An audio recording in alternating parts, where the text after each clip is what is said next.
제가 주회를 하다가 너무 길어가지고 17절까지 끊었습니다. 그래서 다음번에 제가 설교할 때는 성전 청소 2가 있습니다.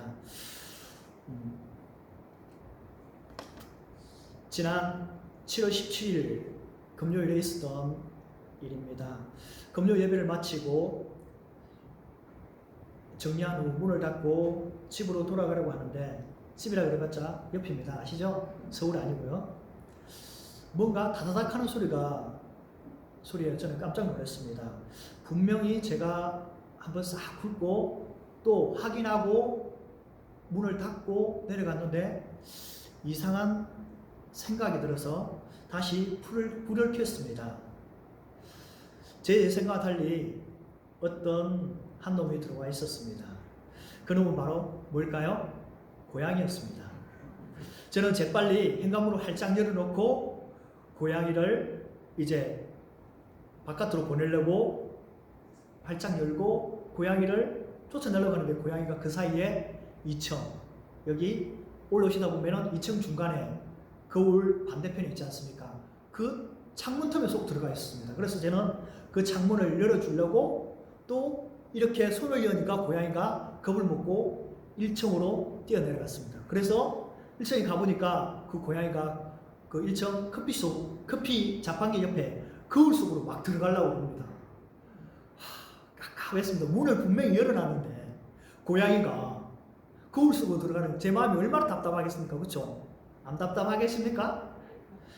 그래서 제가 이제 사무실 바로 앞에서 빨리 나가라고 그렇게 하니까 고양이가 이렇게 쑥 나가는 것을 볼 수 있습니다. 불과 한 2-3분 사이에서 그런 일이 일어났습니다. 제가 왜 이렇게 생뚱맞게 고양이 이야기를 할까요? 우리가 예배드리는 이곳에 성전에 개와 고양이들이 들어와서 앉아있고 많은 짐승들이 앉아있다고 생각을 하면 얼마나 황당하겠습니까? 하나님께 예배할 성전에 짐승들이 들어와서 오물 냄새가 나고 짐승의 울음소리가 나면 어떻게 되겠습니까? 들어오지 말아야 할 것들이 들어올 때 성전은 그 기능을 상실하게 마련입니다. 성전은 하나님께서 임재하시는 곳이기 때문에 성전의 기능을 상실해서는 안 됩니다. 그러나 오늘 본문에는 이러한 성전의 기능을 하지 못하는 사건이 실제로 일어납니다. 오늘 말씀을 통해서 하나님의 은혜가 임하는 귀한 시간이 되기를 간절히 바랍니다. 예수님의 성전 정화 사건은 사복음서에서 모두 기록되어 있습니다. 그만큼 성전에 관한 문제는 아주 중요하며 하나님의 구속사와 밀접한 관련이 있습니다. 하나님의 중심주의의 신앙은 그리스도께서 머리 대신 교회의 예배 중심 신앙이 공동체로 성장하듯이 이스라엘 백성들 역시 하나님의 성전 중심에서 신앙생활을 이어나갔습니다. 이렇듯이 성전은 예나 지금이나 신앙생활을 중심을 이루고 성전의 하나님의 임재의 장소, 예배의 장소로서 올바른 사용이 되지 못할 때에 이사야 선지자나 예레미야 선지자가 책망하는 것처럼 선지자의 완성이 되신 예수님께서 엄정한 질책이 당연히 일어나는 것을 볼 수 있습니다. 가나 혼인잔치 사건 후에 예수님은 제자들과 함께 가버나움으로 가셨습니다. 12절, 그 후에 예수께서 그의 어머니와 형제들과 제자들과 함께 가버나움으로 내려가셨으나 거기에 여러 날 계시지 아니하시느라고 말씀하고 있습니다. 그 후에는 메타토로는 이 일 후에입니다. 이 일 후에는 갈릴리 가나 혼인잔치 그 사건, 물을 포도주로 만든 사건 이후라는 말입니다. 예수님께서 어머니와 형제들과 제자들과 더불어 가버나움으로 이동하셨습니다.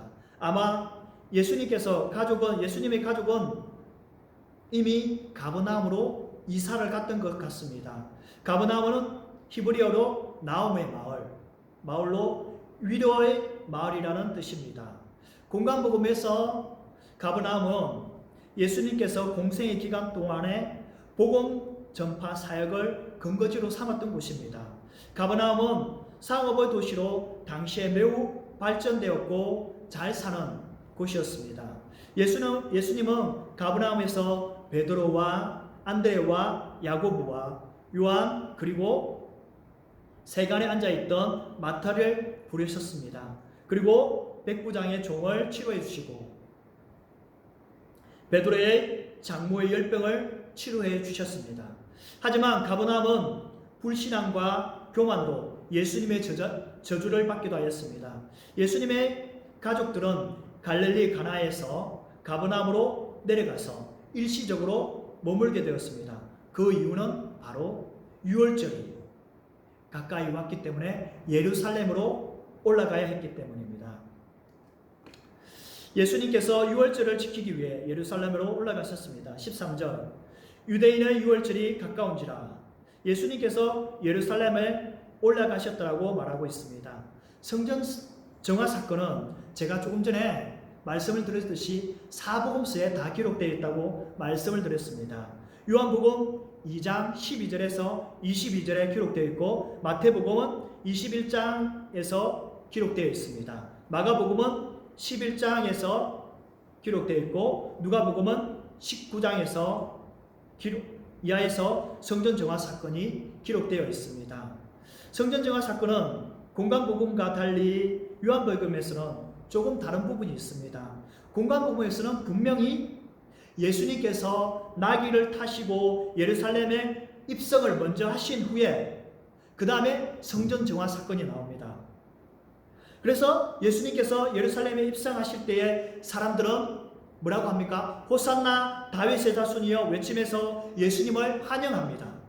예수님을 마치 싸움에 나갔던 왕과 장군처럼 사람들이 예수님을 반갑게 맞이합니다. 예수님을 옆에 있던 제자들도 전쟁에서 승리하여 돌아온 군인들처럼 으쓱하며 기쁜 마음으로 예수님을 호위하며 예루살렘을 입성합니다.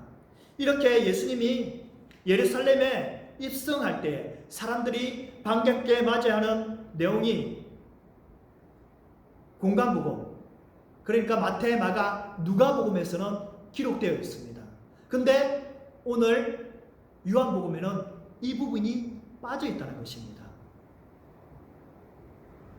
예수님께서 예루살렘 성전에 입성할 때 요한복음에는 소리 소문 없이 바로 입성하시고 성전 정화를 시작하게 된 것입니다. 요한복음에서는 예수님의 예루살렘 입성 끝부분에 나옵니다. 공간복음에 예수님의 예루살렘 입성이 거의 끝부분, 예수님께서 거의 이제 예루살렘에 올라가신 이유는 우리 죄를 위해서 십자가에 못 박혀 달려가실 그 시점에 예루살렘에 입성합니다. 그런데 요한복음에서는 성전 정화 사건이 앞부분에 나오는 것을 볼 수 있습니다. 그리고 공간복음에서는 예수님의 공생의 마지막 주간 둘째 날에 발생하는 사건이며 본문에 나오는 성전 정화 사건은 예수님의 공생의 사건 초기에 발생하는 사건입니다. 왜 이렇게 기록되었을까요?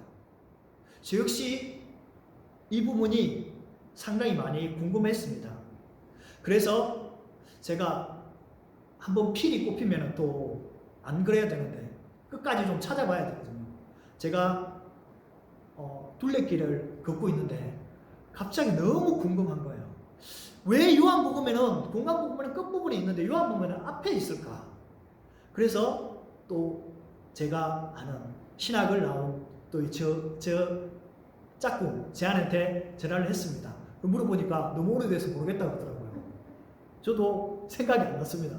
그래가지고 제가 천천히 걸을 건데 빨리 걸어서 집에 와서 좀 살펴봤습니다. 그랬더니 하여튼 다양하게 기록되어 있더라고요.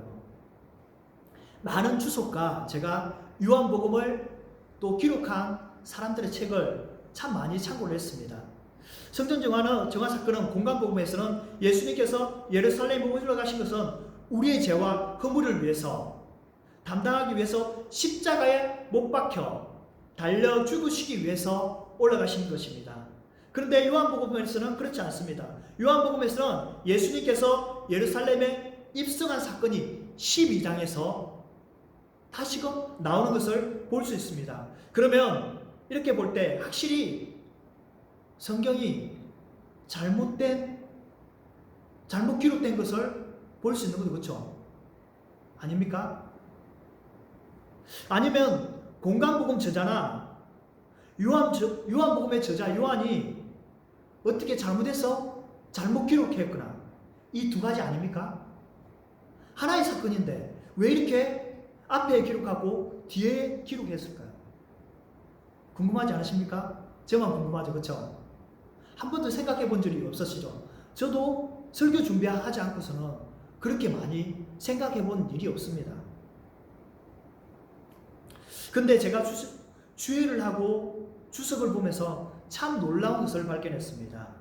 이렇게 성전 정화 사건은 예수님의 공생의 사역의 초반과 말기에 두 번에 나오는 것처럼 기록되어 있는 것입니다. 그렇지 않습니까? 요한복음은 예수님의 공생의 사역 처음에, 공간복음은 예수님의 사역 말기에 어떻게 보면 두 번의 성전 정화 사건이 나온 것처럼 기록되어 있지 않습니까? 그렇죠?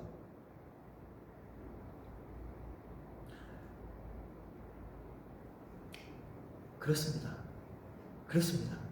제가 주석을 참고해 본 결과 결론을 말하자면 공간복음에서 두 번째 사건을 기록하였고 요한복음에서 첫 번째 기록을 기록하고 있습니다. 이것을 증명해 주는 것은 대표적으로 칼빈 주석과 또 다른 주석에서 그리고 요한복음을 기록한 저자들도 성전 정화가 두 번 있었다고 말씀하고 있었습니다. 그러니까 예수님의 성전 정화 사건은 한 번 있었던 것이 아니고 두 번이라는 것입니다. 예수님의 공생에 3년 중에 두 번의 성전 정화가 있었다는 것입니다. 그렇다면 예수님의 생애에서 유월절을 몇 번이나 지켰을까요? 요한복음을 잘 읽으면 그 해답이 찾을 수 있습니다. 먼저 요한복음에서 예수님의 공생의 기간에 유월절에 3번을 지켰다고 기록하고 있습니다. 첫 번째 유월절은 오늘 요한복음 2장에서 말씀하고 있고요. 두 번째는 6장에서 말씀하고 있습니다. 세 번째는 11장부터 요한복음의 11장부터 유대인의 유월절이 가까운지라 라고 말씀을 하고 있습니다. 그리고 12장에서는 예루살렘에 예수님께서 입성하는 장면이 나오고요. 13장에서는 예수님께서 제자들을 유월절이 가까운지라 그러면서 예수님이 제자들의 발을 씻겨주는 세족식이 있는 부분이 기록되어 있습니다. 그렇다면 예수님께서는 공생의 기간 3번의 유월절을 지킨 것입니다. 그러면 과연 예수님의 공생의 사역은 몇 살에 시작되었을까요? 누가복음 3장 23절에서 예수님께서 이렇게 말씀하고 있습니다. 예수님께서 가르침을 시작하실 때에 30세쯤이라고 기록하고 있습니다. 예수님께서 약 30세에 시작을 사역하셔서 요한복음의 유월절을 3번 지키는 걸 볼 때에 짧게는 3년, 조금 더 길게는 3년 6개월 동안의 공생애를 하셨던 것을 볼 수 있습니다. 유월절은 1년에 한 번이기 때문입니다. 그러면 이스라엘 백성들과 후손들은 왜 이렇게 유월절을 강조하면서 유월절을 지켜야 할까요? 처음에 유월절은 출애굽기 12장에서 이스라엘 백성들이 애굽 이집트에서 마지막 밤을 지내면서 지킨 절기입니다.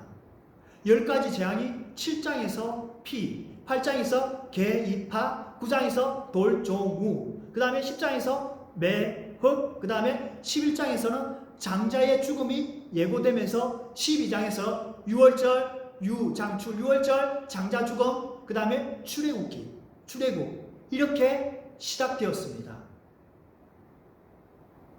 유월절은 이스라엘 백성들이 애굽의 노예에서 구원해 내신 것을 감사드림으로 드리는 절기입니다. 유월절의 의미는 통과하다, 가다로 이스라엘 백성들은 피 바른 집을 통과해 그들의 처음 난 사랑과 짐승의 초태성을 살려두고 애굽의 처음 난 것을 모두 죽음으로 몰아넣었던 밤이었던 것입니다.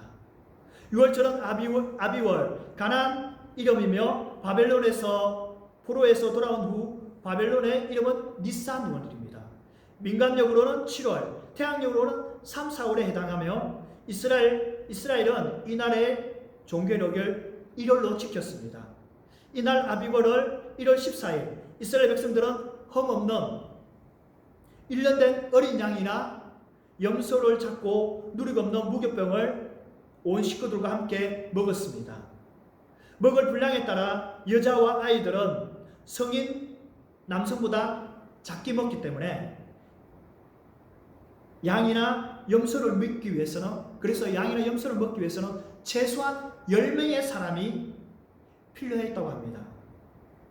또한 유월절은 가족과 가문 단위로 지키게 한 것은 가족의 끈끈한 혈연으로 맺어진 사랑의 공동체이기 때문입니다.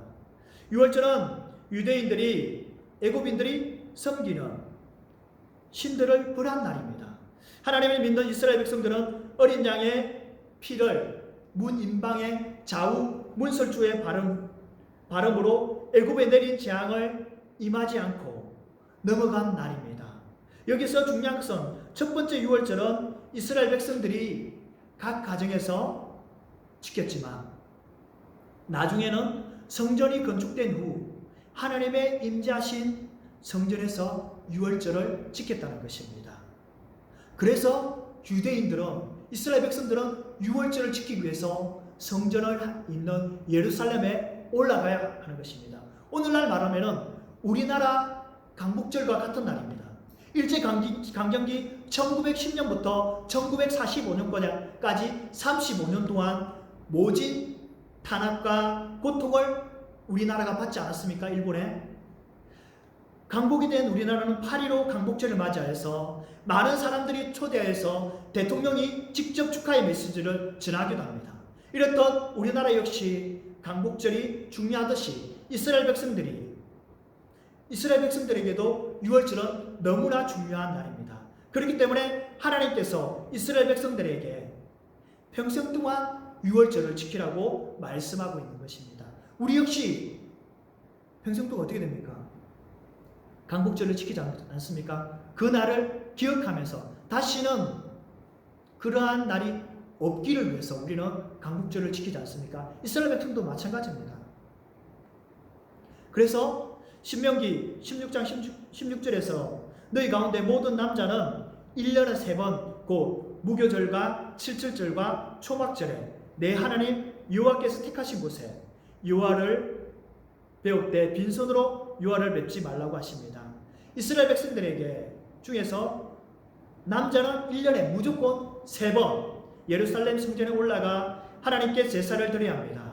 이렇듯 유월절은 유대 민족에게 너무나 중요한 절기이기 때문에 예수님의 형제와 제자들은 예루살렘에 올라간 것입니다. 예수님께서 예루살렘에 올라가신 후에 성전으로 들어가셨습니다. 14절 성전 안에서 소와 양과 비둘기 파는 사람들과 돈 바꾸는 사람들이 앉아있는 것을 보시고라고 말씀합니다. 성전을 표시하는 헬라어는 히에론이 있고 나우스가 있습니다. 첫 번째로 히에론은 성전 뜰과 건물 등을 이루는 단어입니다. 두 번째 나우스는 성전 건물이나 성소를 비유적으로 사용하는 단어입니다. 예를 들면 이런 것입니다. 성전을 그리스도의 몸, 또 성령이 되는 그리스도인, 제사장의 뜰, 이스라엘의 사람 남자의 뜰, 여자의 뜰, 이방인의 뜰로 이렇게 묘사하고 있습니다. 성전은 하나님의 임재하는 장소이기 때문에 이스라엘 남자들은 1년에 3번씩 반드시 성전에서 제사를 드리며 하나님을 배워야 합니다. 유대인들은 각지에 흩어져 살던 터라 반드시 3번씩 예루살렘의 성전에 가야 합니다. 제사를 드리게 되면 전국에서 예루살렘 성전으로 올라가야 합니다. 성전에 가까이 있는 사람들은 괜찮겠지만 멀리 있는 사람들이 문제였습니다. 멀리 있는 사람들에게는 가까이에서 유월절 같은 절기가 되면 자신이 하나님께 드려야 할 제물을 가지고 예루살렘의 성전에 올라갔습니다. 그런데 여기에 한 가지 문제가 생깁니다. 멀리서 올라가야 하는 사람들은 자신이 드릴 제물고 소나 양을 예루살렘의 성전을 데리고 가야 하기 때문에 그 예물이 얼마나 소중하겠습니까? 예물에 흠이 있으면 예물의 가치가 없기 때문에 소중히 다루었을 것입니다. 집에서부터 예루살렘까지 소와 양을 신경 쓰고 예루살렘까지 갈 또 먹이를 준비해서 이렇게 챙겨 가야만 했던 것입니다. 오늘날 말하면 만약에 예를 들어서 예루살렘이 서울에 있으면 서울에서 그때는 우리가 도보로 걸어가야 합니다. 거의 한 달 걸리지 않습니까? 그렇죠? 저도 안 걸어가서는 모르겠습니다. 차로는 한 4-5시간 걸립니다. 먼 거리를 걷다 보니까 만약에 31일 걸린다, 한 달이 걸린다 그러면은 먼 거리를 걸어감으로 말미암아 소나 양들이 힘들어지고 때로는 쓰러지기도 하고 다리를 다치는 경우도 있고 소나 양들이 처음에는 건강했는데 성전으로 가는 길에서 병들어 죽기도 하고 그런 것이 생기지 않겠습니까? 그들도 어쩔 수 없는 상황이 종종 생기기도 하였습니다. 기껏 고생해서 가지고 온 짐승을 제사장에게 보이면 어떻게 합니까? 이 제물은 다리에 피가 나고 찢어져서 또 다리가 부어서 예물로서 효력이 없게 됩니다. 그런 그들은 속상한 마음을 뒤로한 채 소와 양을 다른 것으로 바꾸거나 또는 아니면 그 소를 주고 웃돈을 들여서 다른 제물을 구해야만 합니다.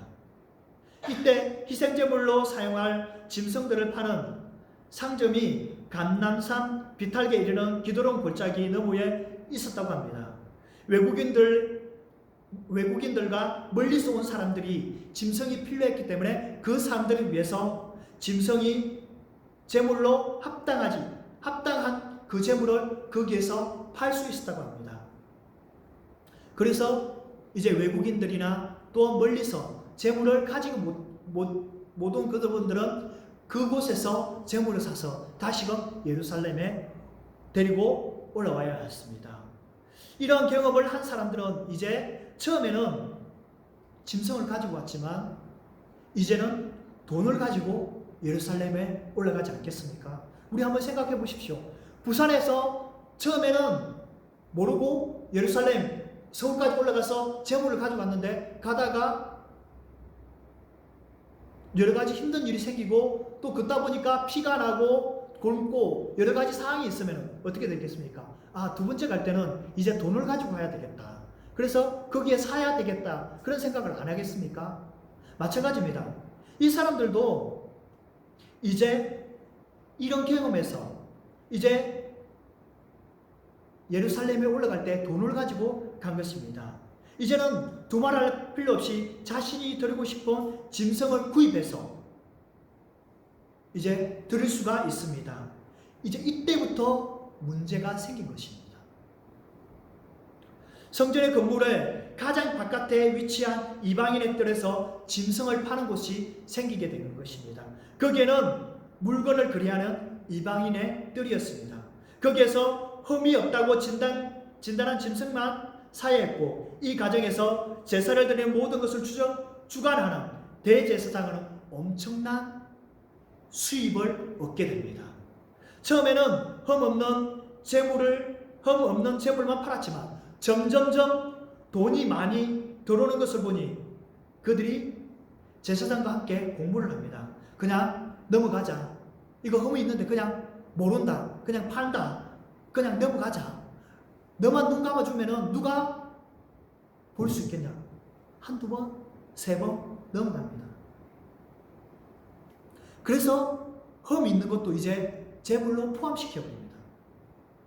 이들은 처음에 하나님의 중심으로 예배를 드렸던 사람입니다. 그러나 이들은 불법을 통해서 수많은 수입이 생긴 것을 본 후 그들은 신앙에 심각한 변질이 되었습니다. 이제는 이들은 하나님께 드리는 제사에는 관심이 없습니다. 자신의 물질을 불리는 데만 관심이 있는 것입니다. 또한 거기에는 돈을 바꿔주는 상인들이 탁자를 펴놓고 버젓이 앉아서 영업을 하였습니다. 유대인들의 명절이 되면 20세 이상 성실한 유대인의 남자들은 돈을 바꾸는 행위는 많은 순례객들이 성전을 찾아와서 이 기회를 이용하여서 매번 바쳐야 하는 성전세 반세계를 바쳐야 했기 때문입니다. 전 세계에 흩어져 있던 20세 이상의 유대인 남성들은 성전세를 바쳐야 하는데 이는 이방 군주나 우상의 화폐가 들어 있으면 안 됩니다. 그러면서 순도가 높은 은으로 만들어진 세겔의 주화로야만 성전세를 낼 수 있었다고 합니다.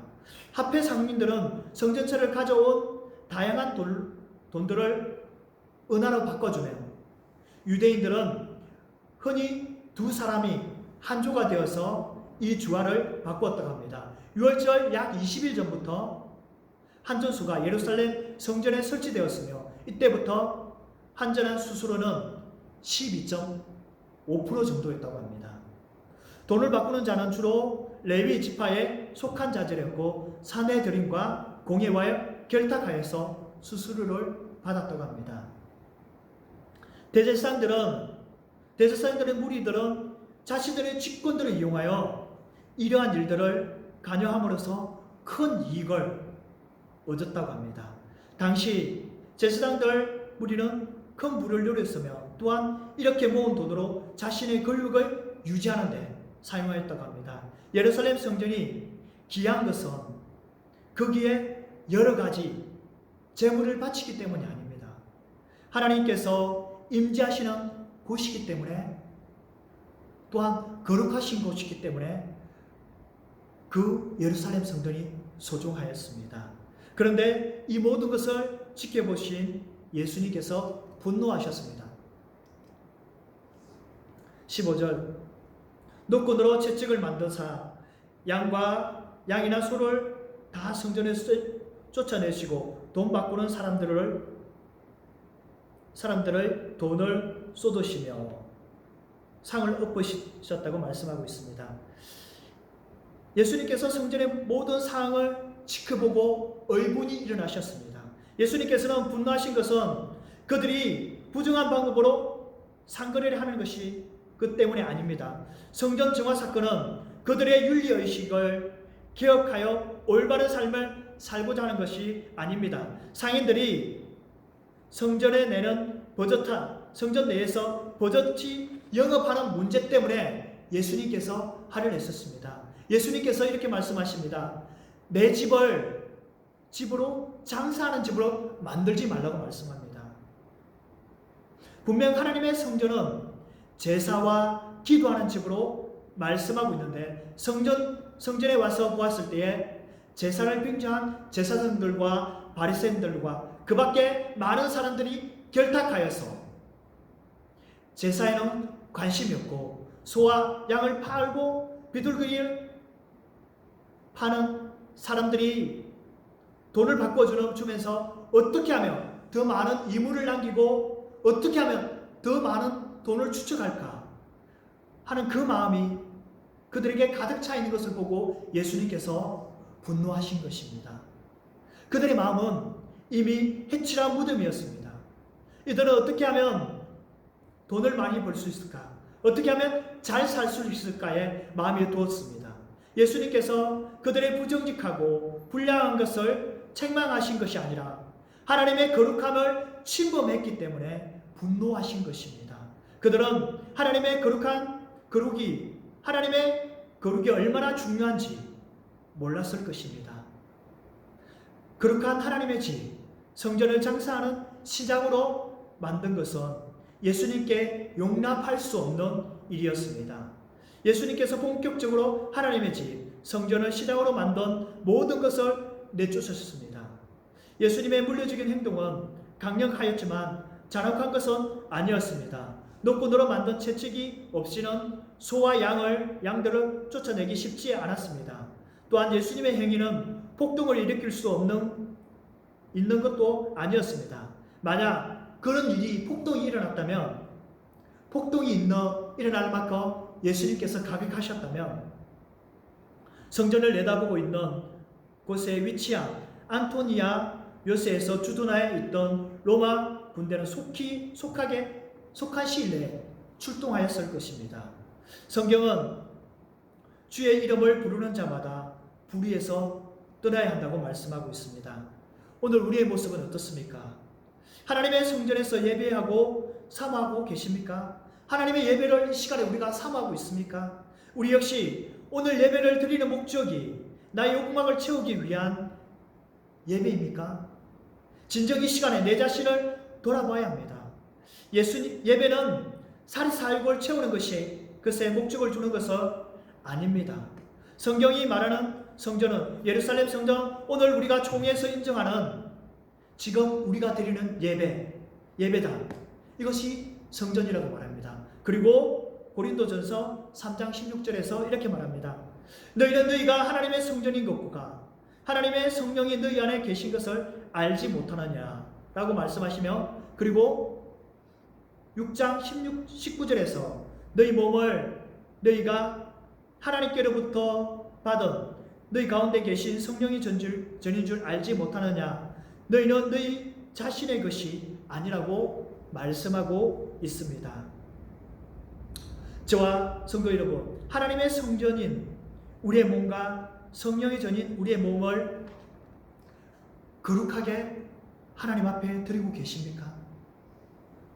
또 가식적으로 제사장절처럼 거룩한 척, 의로운 척 살고 있지는 않으십니까?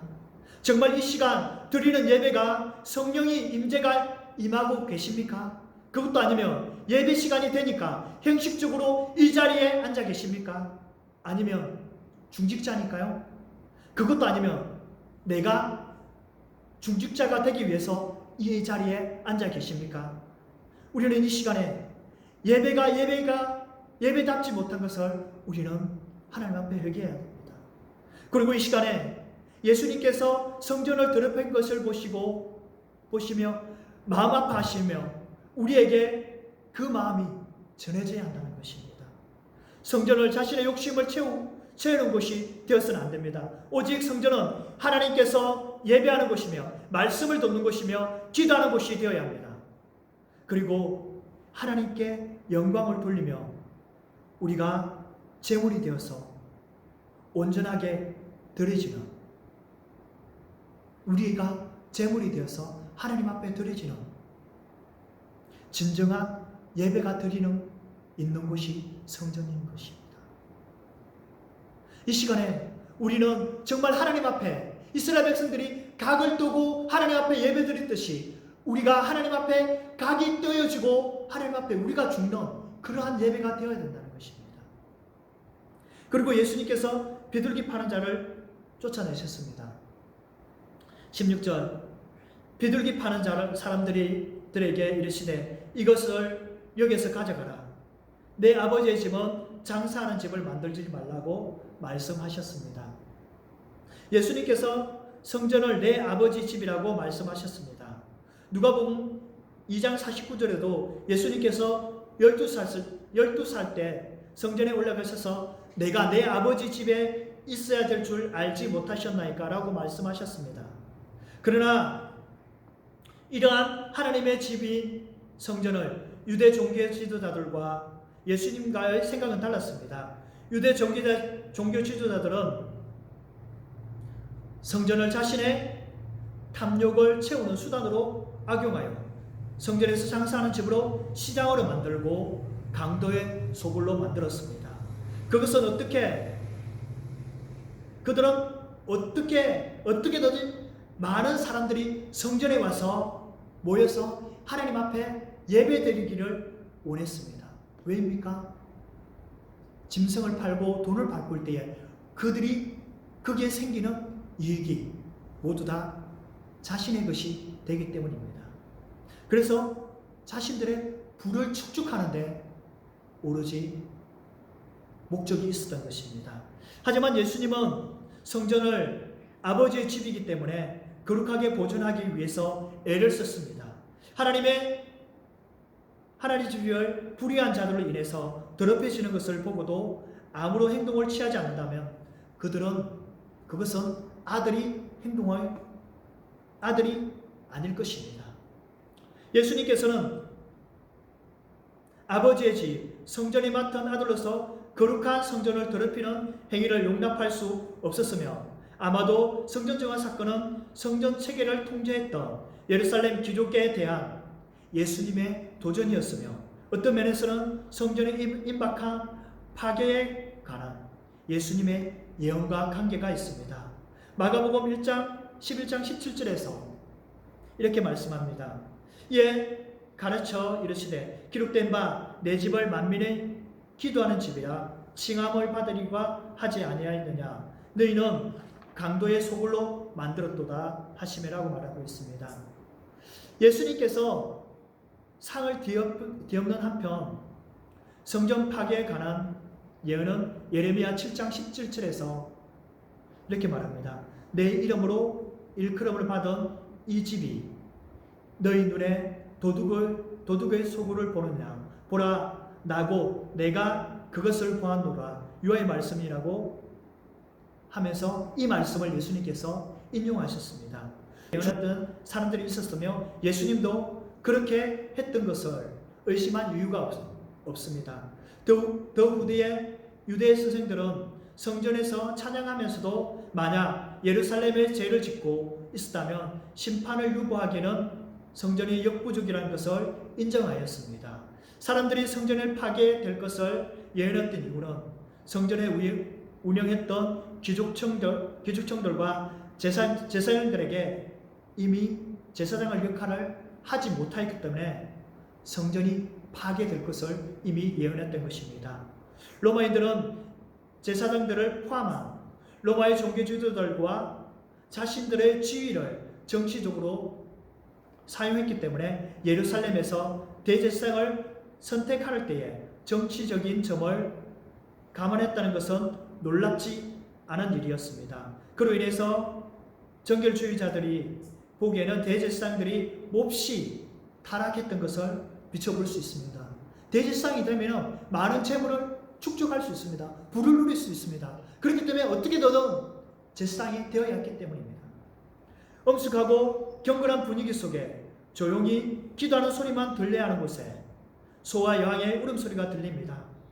통회하고 자복하고 거룩하게 경배한 자리에서 짐승을 사고 파는 소리가 들립니다. 돈을 바꿔주는 소리, 시끄러운 소리가 들립니다. 이것을 보신 예수님의 마음은 어떻겠습니까? 사랑하는 성도 여러분, 이 시간에 우리는 예수님의 마음이 느껴져야 합니다. 아니면 나와 상관이 없는 정말 나도 장사하는 자처럼 느껴질 수밖에 없습니다. 우리는 고민해야 됩니다. 지금 이 순간에 예수님의 마음이 정말 나에게 전해져야 된다는 것입니다. 예수님께서 거룩한 성전에서 불의를 보고 성전에서 짐승을 채찍으로 내쫓으시고 돈 바꾸는 자들을 내쫓으신 것입니다. 비둘기 파는 사람들을 향해서 소리칩니다. 예수님께서 내 아버지의 집을 강도의 소굴로 만들지 말라고 소리치십니다. 그리고 예수님을 분노와 한탄의 소리가 그 분노의 한탄의 소리가 우리가 들어야 합니다. 하나님의 앞에 가장 바르게 있어야 할 종교 지도자들은 모든 것을 묵인하며 살아갑니다. 이것이 성전 정화 사건의 핵심입니다. 타락한 종교 지도자들은 제사장들은 예배에 관심이 없었습니다. 그런데 한 가지 그들은 관심이 있는 것은 권력에 도전하는 것에 참을 수가 없었습니다. 많은 사람들이 자신을 존경하며 따르기에 바랐는데 오히려 많은 사람들이 예수님을 따른 것을 본 그들은 결국 가장 앞장서서 예수님을 십자가에 못 박는 장본인이 되었던 것입니다. 우리도 하나님의 말씀에 바로 서 있지 않으면 우리 역시 제사장처럼 가장 앞장서서 예수님을 십자가에 못 박는 사람이 될 수밖에 없다는 것입니다. 그래서 우리는 이 시간에 예수님께서 성전 정화하신 것처럼 우리의 자신을, 우리의 몸 및 성전을 정화시키는 일을 해야 한다는 것입니다. 물질 때문에 말씀이 귀에 들어오지 않습니까? 욕심 때문에 말씀이 들리지 않으십니까? 이것을 남의 탓을 하지 마시기 바랍니다. 하나님보다 더 사랑하는 모든 것들 때문에 이것을 인하여서 회개하며 우리는 용서를 구해야 하고 성령의 주인 우리 몸을 깨끗하게 하시는 모든 성도님들이 되셔야 합니다. 제사장들처럼 남이 나를 높여주기를 원하는 마음을 회개해야 합니다. 교회에서 누군가 나를 인정해주며 높여주기를 원하는 그 마음을 우리는 회개해야 합니다. 우리는 하나님의 말씀으로 바로 서서 바울이 말한 것처럼 우리는 날마다 죽어야 합니다. 그래서 하나님의 말씀대로 우리는 서 있어야 합니다. 우리는 매일 자신을 하나님 앞에 드리는 삶, 영과 진리로 예배하는 삶, 그러한 삶을 사는, 그래서 성전을, 우리의 몸을, 우리의 성전을 깨끗게 하는 우리 성도님들이 되었으면 좋겠습니다. 그리고 성전에서 소와 양과 비둘기를 내쫓는 모습을 본 제자들은 예수님의 말씀을 기억하였습니다. 17절 제자들이 성경의 말씀의 주의 전을 사모하는 열심히 나를 삼켜리라 하는 것을 기억했다라고 말씀하고 있습니다. 주의 전을 사모하는 열심, 나를 가리키려를 직역하면 당신의 집을 향한 열정이 나를 삼킬 것이다 입니다. 한편 사모하는 열정을 뜻하지만 질투라는 부정적인 뜻도 있습니다. 마치 여인을 빼앗긴 사람의 마음이 불타오르는 참을 수 없는 뜨거운 감정, 열정을 말합니다. 그리고 삼킬이라는 개걸스럽게 먹다, 삼키라는 뜻이지만 여기에서는 멸하다, 소지다라는 뜻입니다.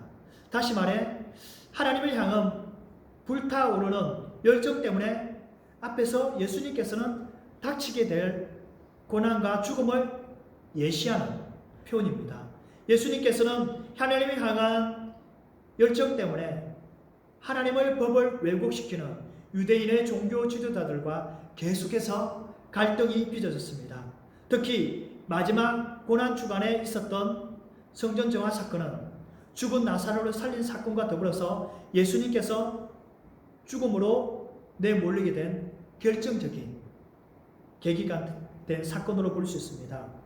요한은 예수님께서 성전 정화 사건을 하나님의 일을 하기 위해서 다윗의 뜨거운 열정이 담긴 시편 69편을 근거로 설명하고 있습니다. 즉 주의 집을 위한 열정이 나를 삼키고 만을 선별적으로 인용하고 있습니다. 그들이 시편의 이 구절을 메시아가 오셔서 하시는 일을 이해하고 있었다가 예수님께서 그 성전 정화를 하심을 보고 메시아이심을 확인되었는지 아니면 그분이 메시아이심을 믿고 있었는지 성전 정화하는 모습을 보고 이 구절이 예수님과 관련된 예언임을 알게 되었는지 확실하지 않습니다. 그러나 성전 정화 때는 성전 정화에 대해서 예수님께서 보신 열정은 이전에 그 어떤 선지자들도 감히 시도하지 못했던 일을 과감하게 행동하셨고 이는 제자들의 내리에 강하게 각인되어 예수님이 메시아가 되심에 대한 확신을 갖게 되었던 것입니다. 사랑하는 성도 여러분, 지금 드리는 예배에 하나님만 보이십니까? 만약 우리가 구약에서 지금 우리의 모습을 하나님께서 보신다면 어떨까요? 우리가 잘못된 예배와 예물과 제약된 마음으로 하나님 앞에 나아갔을 때에 하나님께서는 바로 징벌하는 것을 볼 수 있습니다. 민수기 10장에서 나답과 아비후가 하나님 앞에 제사할 때에 다른 불을 사용해서 하나님 앞에 드릴 때에 그들은 죽음을 맞이하였습니다. 그러면 과연 지금 내가 드리는 예배, 우리의 예배는 어떤 예배입니까? 신령과 진정으로 마음과 뜻을 다해서 하나님의 임재를 사모하며 예배를 드리고 있는지 우리 자신은 우리를 살펴봐야 합니다. 이 시간 우리가 드리는 예배에서 나의 모습을 볼 수 있어야 합니다. 과연 나의 예배는 어떠한 예배인지 말입니다. 말씀을 정리하겠습니다. 사랑하는 성도 여러분, 제가 서두에 고양이가 교회 안에 들어온 것을 내쫓는 것처럼 교회에 예배하는 것은 고양이나 짐승들이 있어서는 안 됩니다. 우리가 예배할 자리에서 짐승이 있었다면 우리의 마음이 어떻겠습니까? 지금 이 시간에 예배 드리는 곳에 예배해야 되는데 짐승이 울고 고양이가 왔다 갔다 하고 그러면 어떻겠습니까? 오늘 드리는 예배에 하나님의 은혜가 임해야 되는데 이곳에 감동이 있어야 되는데 우리의 마음이 찢는 회개가 있어야 하는데 사랑하는 성도 여러분 있으십니까? 정말 하나님 앞에 내 죄악으로 말미암아 얼마만큼 눈물을 흘려본 지가 언제입니까? 우리 역시 제사장들처럼 종교 지도자처럼 하나님께 영광을 돌린다고 하면서 자신의 목적을 채우기 위해 예배 드리고 있지는 않습니까? 나의 진정한 목적은 하나님을 이용하여서 잘 살고 권력과 명예를 갖추기 위해서 예배의 자리에 나오고 있지는 않습니까? 그러면 우리 역시 제사장과 똑같은 사람이 됩니다. 교회는 장사하는 곳이 되어서는 안 됩니다. 더욱이 하나님의 자신의 욕심을 채우는 곳이 되어서는 안 됩니다. 예수님께서 성전을 정하신 이유는 개혁입니다.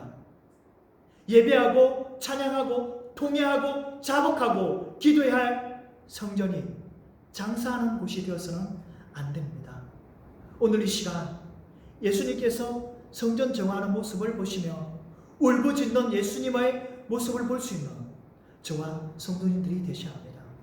예수님께서 성전에서 짐승을 쫓아내시고 돈을 바꾸는 사람들을 쫓아내신 것처럼 우리 역시 나의 욕심, 나의 욕망, 나의 거짓, 불의 그 모든 것이 채워진 것을 회개하며 우리를 깨끗하게 청소해야 합니다.